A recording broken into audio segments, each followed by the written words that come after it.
Okay, so oh, thank you. It's a great pleasure to be here, and my talk, as you might guess from the title, is not going to be about decentralized exchanges and market making. And maybe it is like one way to think about it, that while it builds on very classical tools, and when it comes to implementation, maybe it is a little bit more futuristic, but I'm going to give some indications why like this sort of things might not be too far off.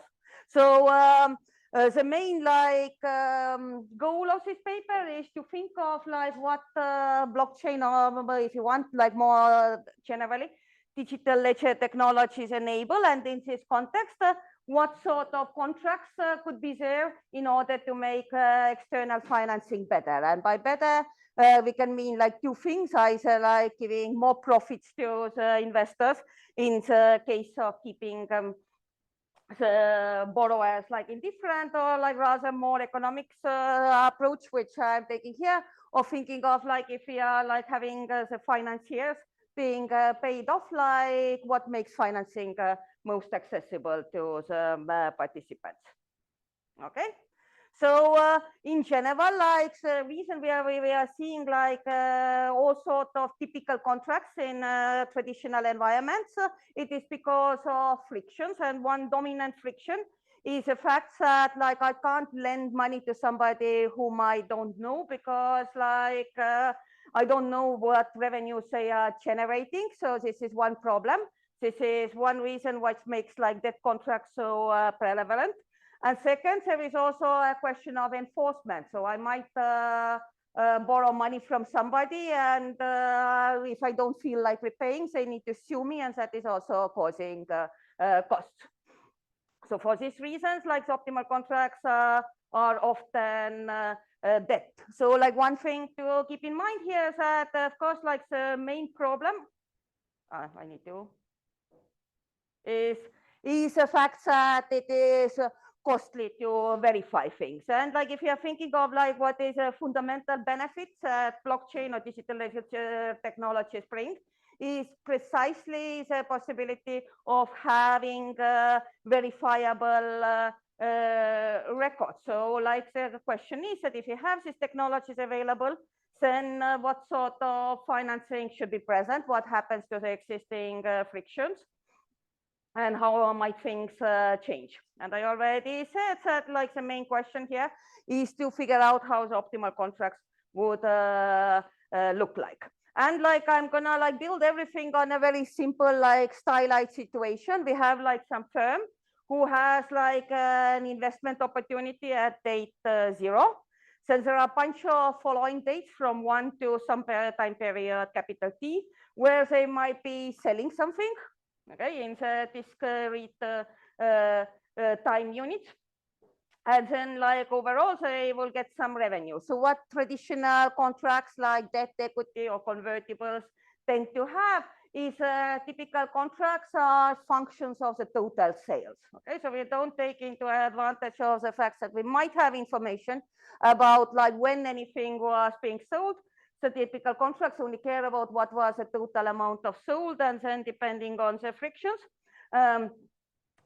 we might want to consider debt optimal, and under some other frictions there can be others. Okay, so this is one thing, and then in the traditional environment, even if you don't have verification problem, in a sense that maybe these records, yeah, are audited, like so, like everybody can trust the person, like it is extra complicated to, for example, figure out like sales in the meantime, and we can't necessarily rely on self-reporting in this case.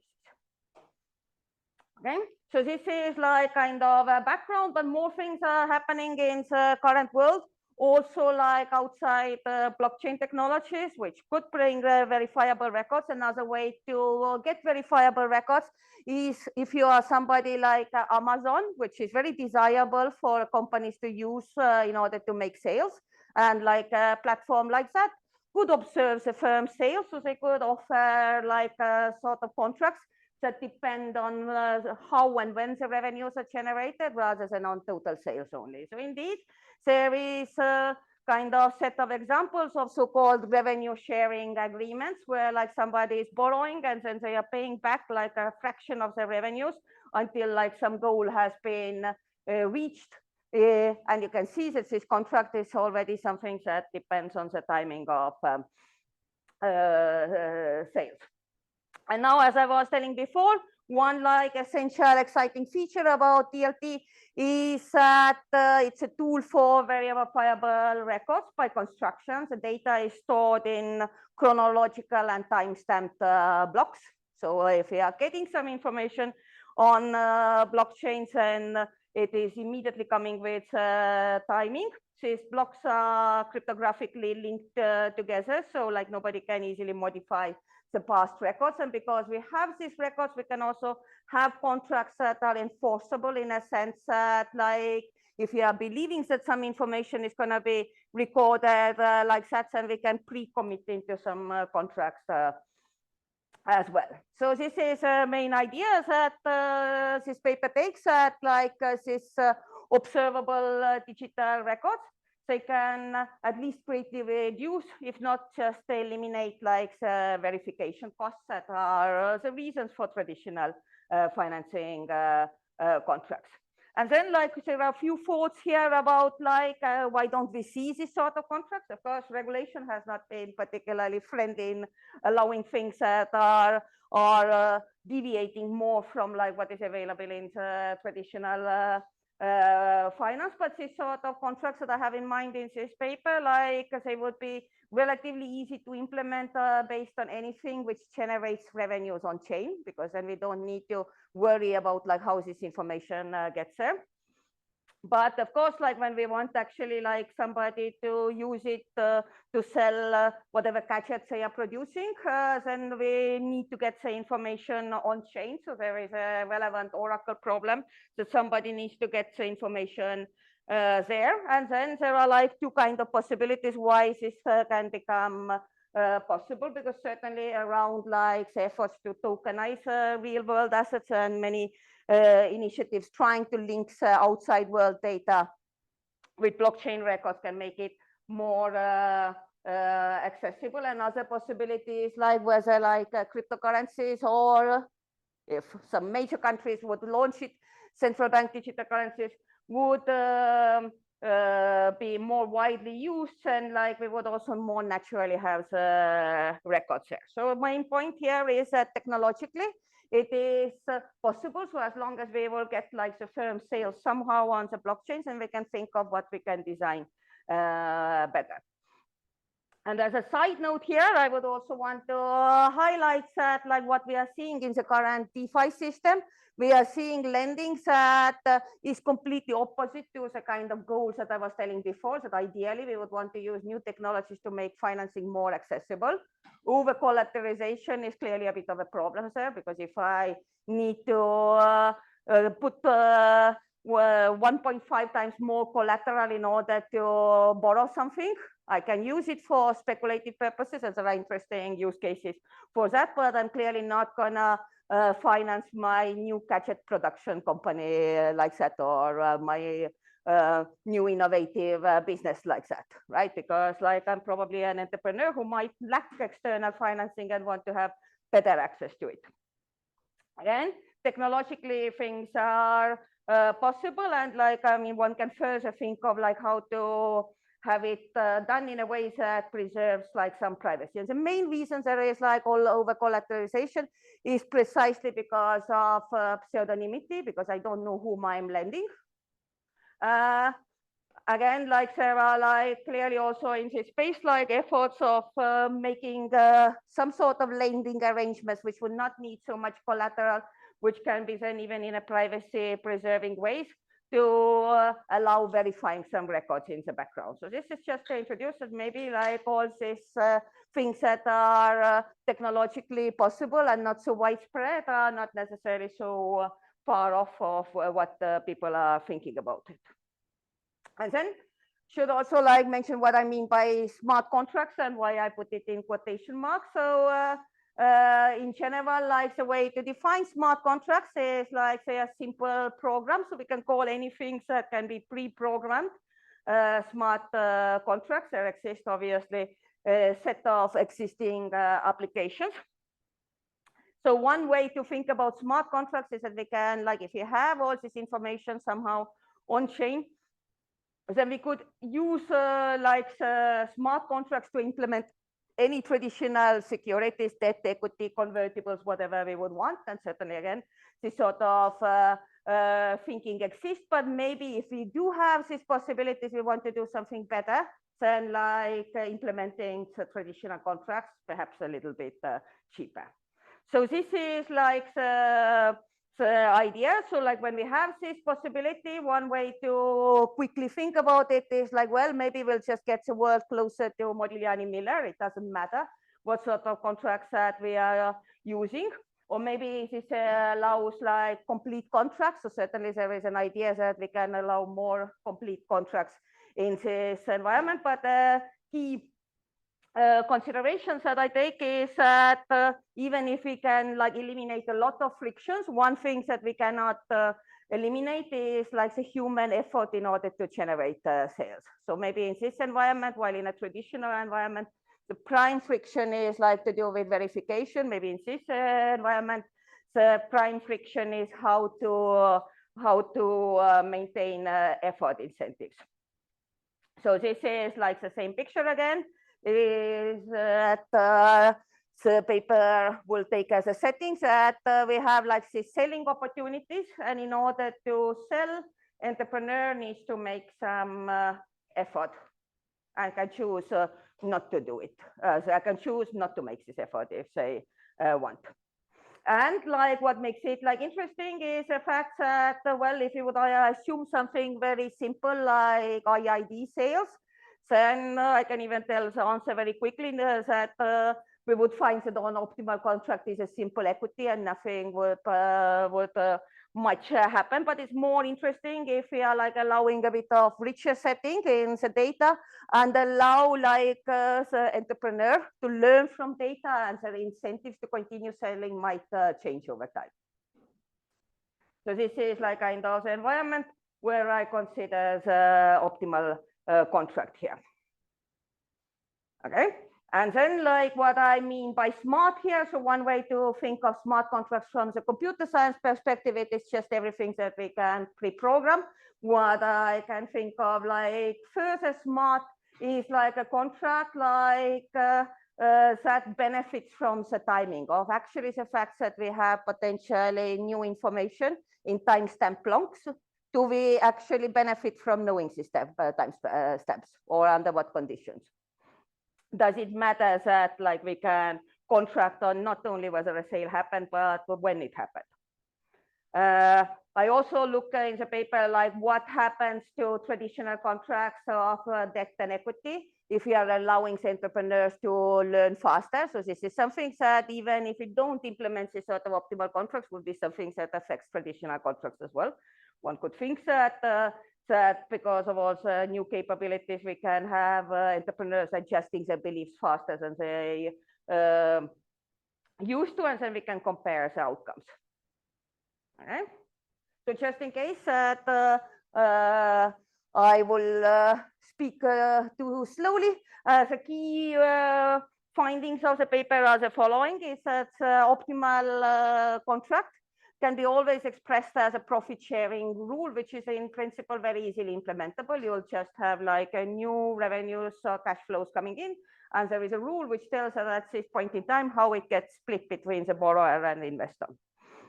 Second, unless we impose rather restrictive conditions on the distribution, for example, IID, and it's a little bit more general than that, and in general, we cannot have an equivalently good contract that is based on total sales only.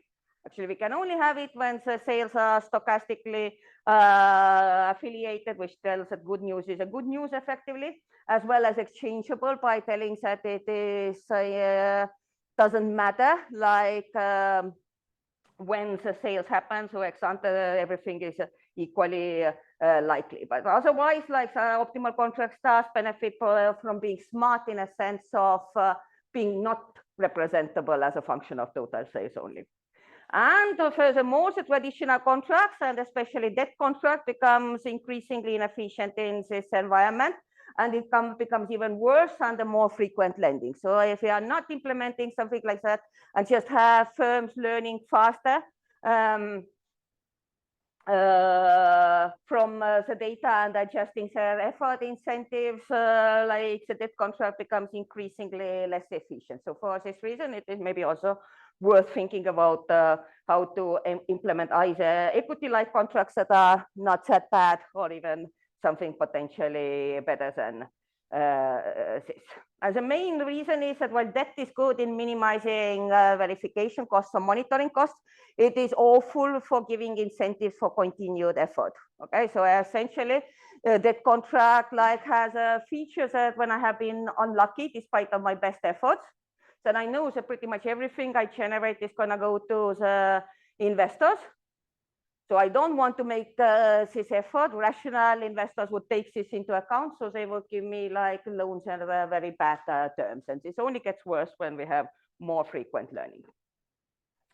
So the paper like relates to several streams of the literature. So the blockchain and smart contracts, of course, but also the classical literature on financing contracts, especially costly state verification, as well as still the moral hazard problem in principal agent settings, especially dynamic ones. And I'm not going to stop too long on the paper in the literature, but one paper that I want to highlight is like the famous paper by Holmström and Milgrom, which effectively finds in a quite flexible settings the fact that we can like contract on aggregates. So the fact that we don't necessarily need to have the contracts in a style that I said it is smart. And the reason why it is like that paper effectively allows the firm to choose the probability of at which they make any sale. So I'm not making a strong assumption here. I'm telling that whatever is generating the sales is coming from consumers' preferences. So the firm can't control it, but it can control the fact whether it tries to sell or doesn't try to sell. And that makes the whole difference. Okay. So to give a description of the model, there is like a firm or a borrower, can be individual as well, who aims to maximize their profits and the capacity of raising external financing, because I set things up in a way that effort cost is not prohibitively expensive. We want to have the firm always generating effort. So it turns out that there are many contracts that would be equivalent for profits, but then it is interesting and probably relevant to think rather of capacity of raising external financing, being that what is the smallest amount of own funds somebody needs under different settings in order to be able to finance a positive NPV project. So as I was describing before, each period, the borrower decides, so this is his indicator function here, it decides whether to make an effort or not to make an effort to try to generate the next sale. The next sales, the potential sales that comes from consumer preferences can be 0 or 1, and that depends on the distribution. And the realized sale is like, I am not good in using this tool. So the realized sale is like the one like denoted with a hat. So it is this effort decision multiplied by true sale. So when we see somebody selling, we know that they made an effort. But if we see somebody not selling, we don't know whether it came from the fact that they didn't try or they were unlucky. Yeah.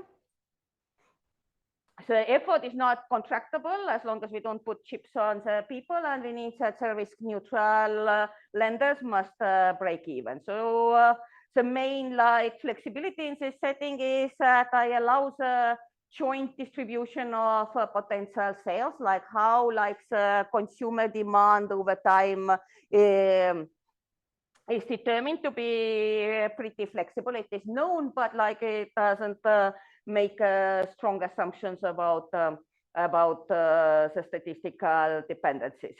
Okay? And the situation is interesting when like the sales are not IID, so they are they are statistically dependent, in which case like observing past sales can tell some information about like the future sales potential. So given that, the classical mechanism design problem here looks as following. So borrower will offer like any contract, which is a function of realized sales, in order to maximize like what the borrower gets. This is little w as a function of all realized sales minus the own investment that the borrower makes, A0, and then like all the effort costs, like depending on what they decide. Lenders need to break even. So the difference between like the funds that the firm gets from external parties, the investment minus the own funds invested, is just the difference between what the project generates and what like the borrower gets. And the borrower crucially chooses an optimal effort decision every period. So it chooses to make the effort choice 1. So choose to make effort if and only if, like, given all sales and past effort costs, it's better, weekly better to make an effort rather than not make an effort for the next sale. Then it turns out that, like, because I'm gonna assume that effort cost is low enough that we want the project to continue until period T. If we wouldn't do it, it would actually make the incentives a tiny bit easier. But like it also makes the math a bit easier. It is telling that given this optimal effort choice, what profit the firm generates doesn't depend on the contract and own investment. So the goal then becomes a lot simpler compared to this more complicated problem here, is to minimize the own investment that the firm makes, or alternatively the external financing capacity.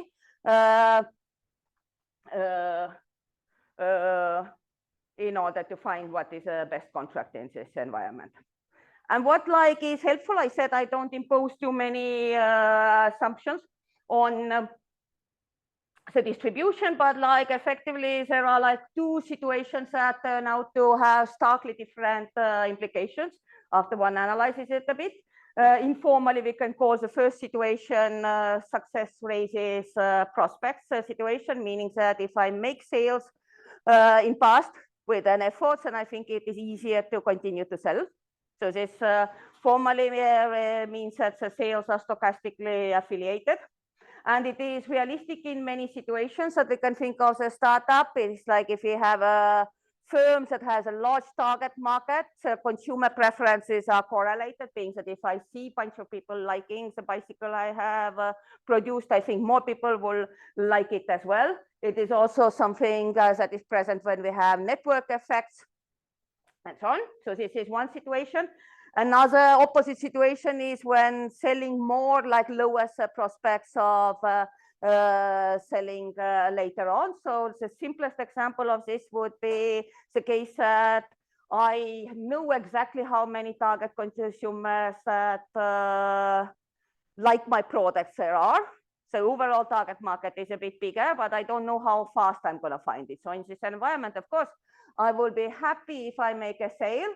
But now that, like, let's say that I know that 3 people out of 10 like my product, like if I sell to 1, I'm happy about that, but I now know that there are only 2 of them like remaining. Yeah, so this is a characteristic when we have a target market that is limited. There is less uncertainty about the preferences. So I was giving an extreme assumption here that I know exactly that there are 3 people out of 10 who like it. You can combine the 2 bit as well when consumers value rarity, and one can think of it being, for example, relevant to design items or products that are easier to copy. Again, you know, even NFTs are in the market, so maybe this is a bit of situations there. Okay.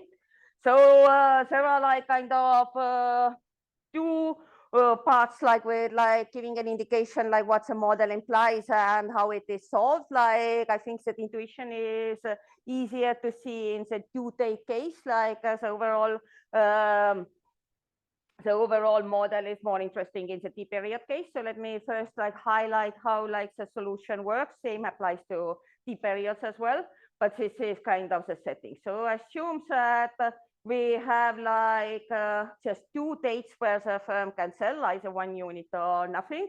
This is a joint density of the sale. So everything here are like some probabilities, which so far can be like anything that add up to 1. None of them is 0, so like otherwise we would have some situations that we don't want to have effort happening. So there can be any sales distribution, and we can also have like notation for like period specific probability of making 0 or 1 sales. Okay, so in this case, like after we like put in like these conditions before that we impose that investors break even, and the results that I was telling before, the problem becomes effectively the following. The best contract is such that like if you want to maximize external financing capacity, we're asking what is a minimal amount that the borrower needs to get in order to be still willing to participate in the market. Yeah, like this one here, the participation constraint, like at least it has to pay off the effort in order to try to sell in both periods. But also like to have also incentive compatibilities, like for making the choice to make an effort at every period. So it has to be that trying to sell at date 1 for any sales in the day 2, it must be enough to cover the effort cost to try to make a first effort to sell. And in the later periods, and that's why learning matters, the 2 last inequalities there, they are telling that, well, if my history was like no sale, I still need to want to make an effort for the second sale.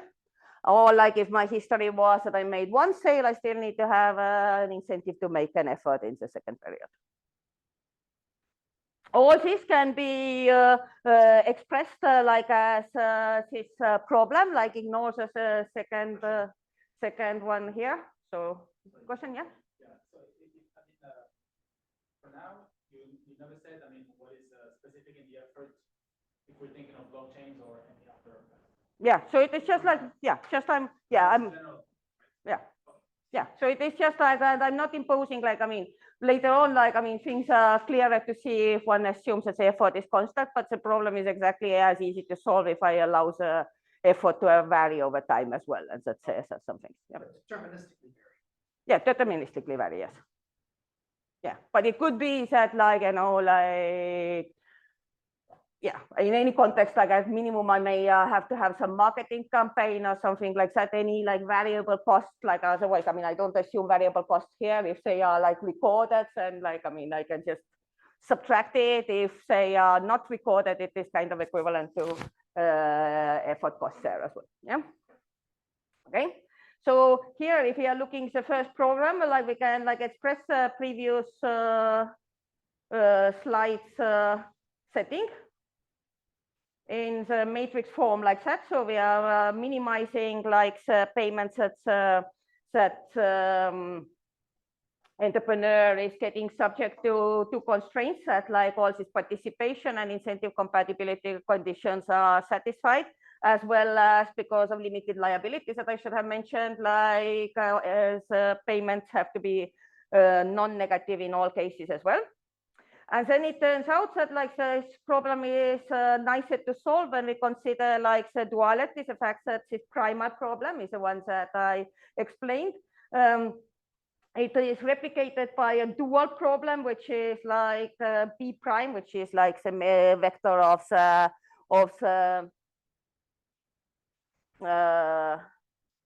right-hand sides of these inequalities before, and like the shadow cost of different constraints.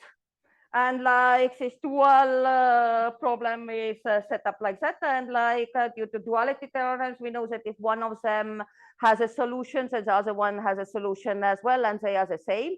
And the dual problem is practically simpler to solve. So that's why it is nice to like prove everything like using not the primary problem, which comes from the original setup, but rather the dual problem directly.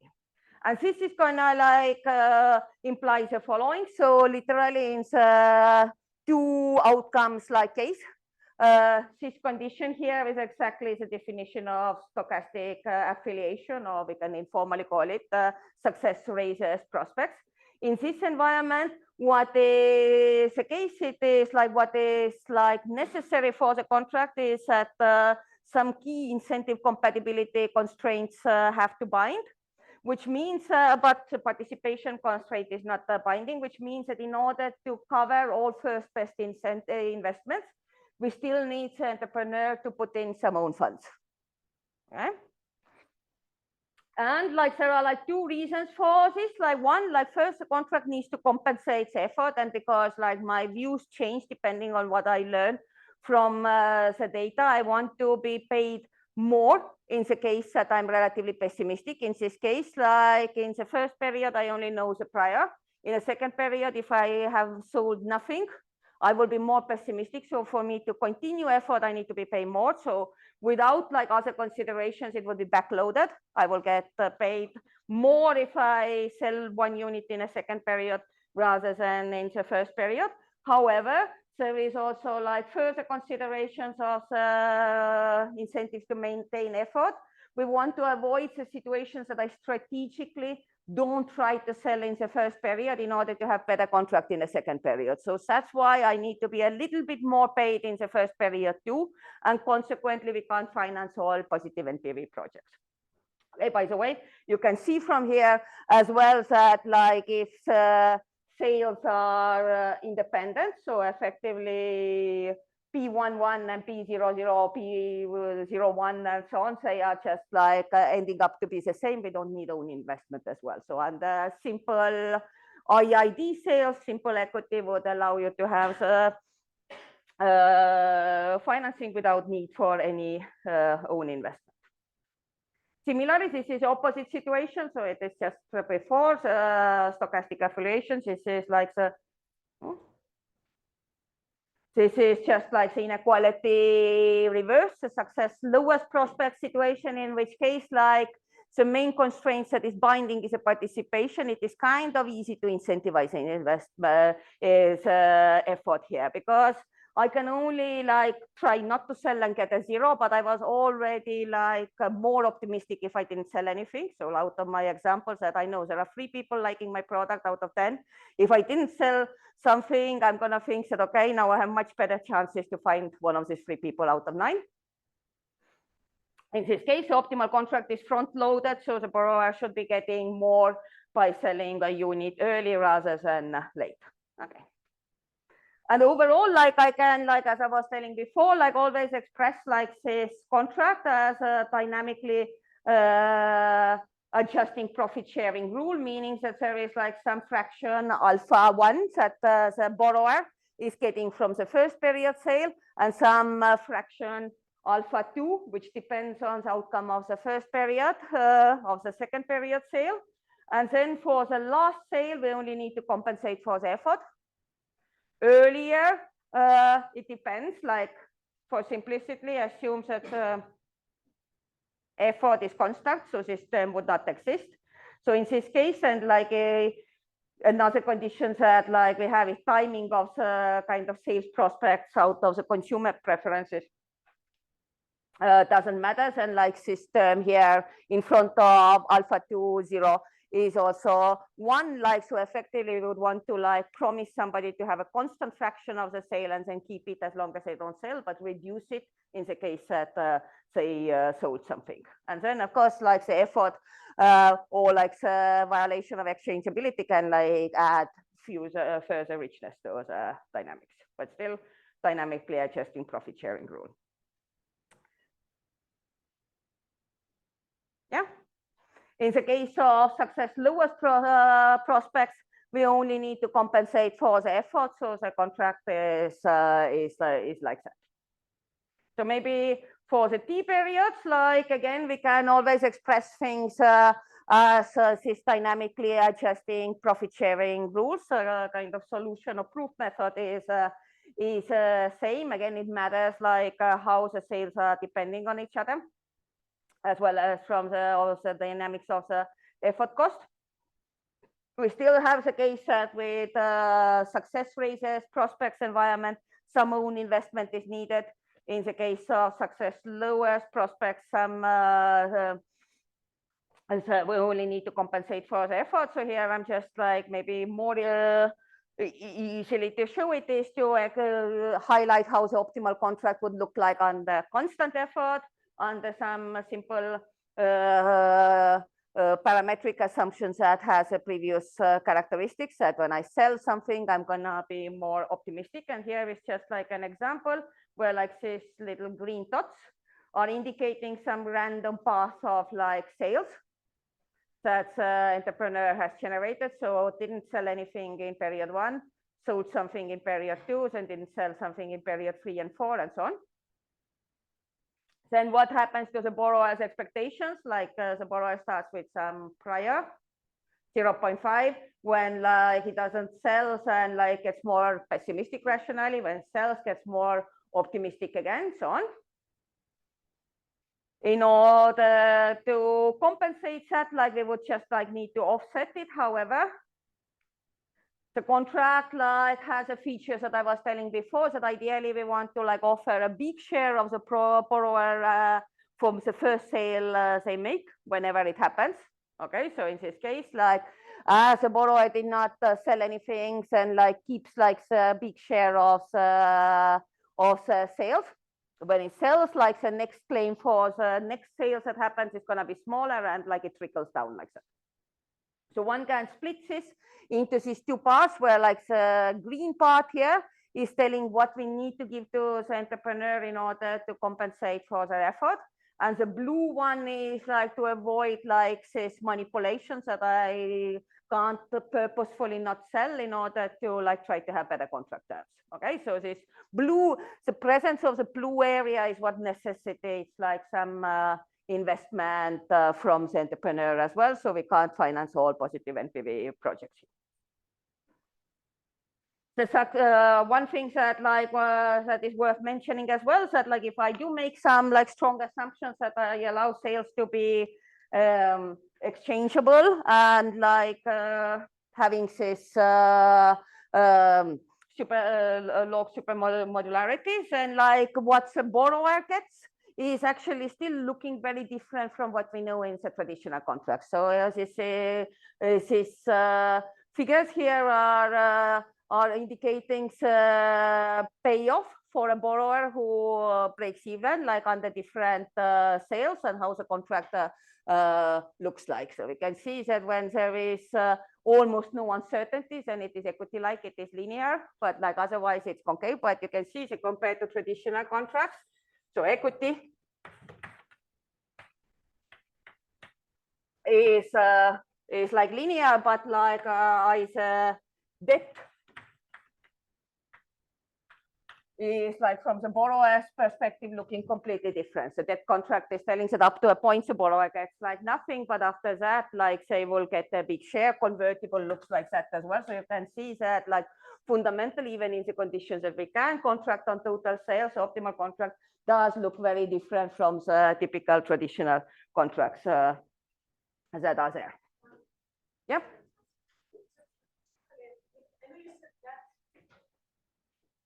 So I know you said debt is very inefficient in this environment, and that's the part that I didn't understand. I think you're kind of getting to it. So I thought traditionally debt is the one that is better at resolving moral hazard, because whatever you sort of get extra, 100% gets to you, and also you actually have to generate something, like you put it here to get anything paid back. And so I thought generally, like there are some contracts that could be financed by debt for PPP contracts, but not by equity. But here you're saying that debt is very, very inefficient. Yes, and the main, like, I mean, the typical settings where debt is like efficient is when we have verification costs. And here I don't have this problem. If there needs to be an ideal outside party that pays for validating my sales, then things push towards the debt. Another thing, like where debt is like sometimes good as well, it's when it ignores dynamics. So like, for example, paper by Ines, which is like assuming that I have just a sales distribution and like I get a big benefit from upside under the debt. But the reason why it is not working here is that like I'm dynamically deciding my effort, and like after I have been, despite my best efforts, very unlucky, I have very little incentives, and I have another figure on it like later on. Okay, no, that makes sense.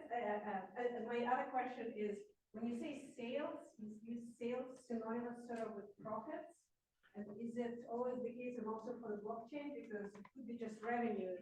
Yeah, so it is revenues, like anything that we can put on the blockchain. So like for simplicity, as I said, I don't assume variable cost, but it could be profit as long as we have like sales minus verifiable costs, and it could be profit like that.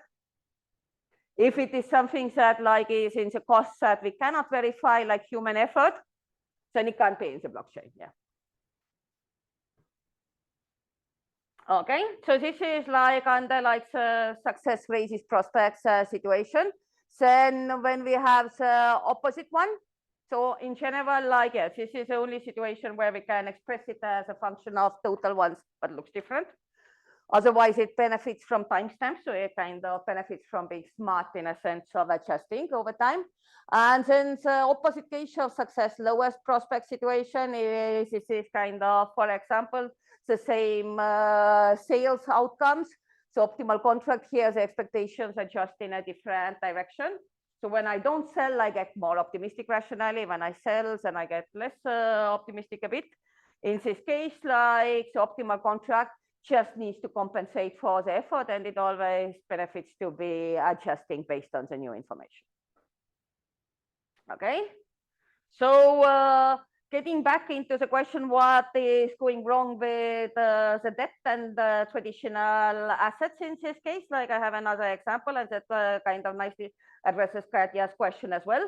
So suppose that we have like a situation that would be like an Ines case where like, I mean, this is some sales distributions, like we can metaphorically talk about like there is like one sale per month that a firm can do 12 months. So this is some distribution. If I decide the effort at the beginning of the year for the full year for everything, then like, of course, this is a distribution I'm facing, and like that can make sense in this environment. However, if I am making my effort decisions dynamically, so for example, I have two opportunities to decide. So first, like I decide how much effort to make for half a year. And then like in the middle, like in July, I'm going to decide again whether I continue to make effort or stop. The distribution looks like that because like if I have done very badly during the first 6 months, now I think that like the debt holders is going to take like a big part of my payment. Whatever is left to me is very tiny. So I rationally give up on making effort in some outcomes. Yeah, 5 minutes, good. So this means that the distribution already becomes like worse. So like these low outcomes are getting more likely. So like if I face this distribution, of course, the contract looks worse. And if I make things even more frequent in a year case, I can make a decision every month. So I start like January only deciding how much effort to make in January. Then I'm gonna decide like that every month. So then I have like a bunch of hurdles I need to reach over the time. So there is always a quitting point that after a couple of months I stop. If I have not sold anything, if I have sold only one unit, so I'm going to try like until that, and then I stop. So actually the distribution looks like this yellow one. Okay, so like this is highlighting that like if I throw this effect only, even if I have verifiable sales, but I'm deciding whether to continue effort or not, like more frequently, the distribution gets worse and worse in this case. Okay, so like in a way, in the Ines paper, the distribution is fixed because I don't like change my effort decisions over time. Okay, so in order to compare frequency, one can look at in the case of the optimal contract as well by considering the situations that I make effort decisions every period as I was doing before, or like twice, or like in case like that. Then we get like some conditions about like whether being able to see data more frequently or less frequently depends effectively about how much uncertainty there is. If I have a lot of positive things to learn from the data, I'm not going to explain the notation here out of time. So the intuition is just that in this case, things can go both ways. More frequent decision making is not always bad. There are a lot of uncertainty, it can be good. While like if I like contrasting in like using some of the same examples by taking like this optimal contract, simple equity, simple debt. Then we have like in the example of the previous picture where I had choices whether to make decisions either more or less frequently. So this is a situation where I'm deciding in January and July. So IID, equity is an optimal contract, only debt is bad, but optimal contract is equity. That's why, by the way, yes, these bars mean like how much own investment I need. So higher bar being worse contract. Okay, so we are like having like this suboptimalities here, but when I'm making the effort decisions more frequent, okay, so if I have IID, only debt becomes bad because optimal contract is equity. On the both other cases, like debt is particularly bad, but equity is also not flexible enough to adjust to things. So equity is not necessarily super far from optimal, clearly better than debt, but oh, sorry, not very good with the clicker, but like this is like to highlight that like even if you don't like design new contracts and so on, so the frequency of learning effects are affecting traditional contracts badly. Okay, so this is to conclude that in principle, we could hope that the digital record keeping devices could or should make borrowing more widely accessible because like that is a good person, good thing potentially for the society and efficiency. In this environment, when the main friction is how to maintain effort cost over time, but we don't have verification problem, then we can express optimal contracts as dynamically adjusting profit sharing rules, which at least technologically are implementable because we can write contracts that are like functions of the future sales and react to those outcomes. Traditional contracts, like even so, we can more efficiently implement them under this environment are not necessarily good. And overall, here are the arguments that I was already highlighting what is happening with debt and equity in this contract. Thank you.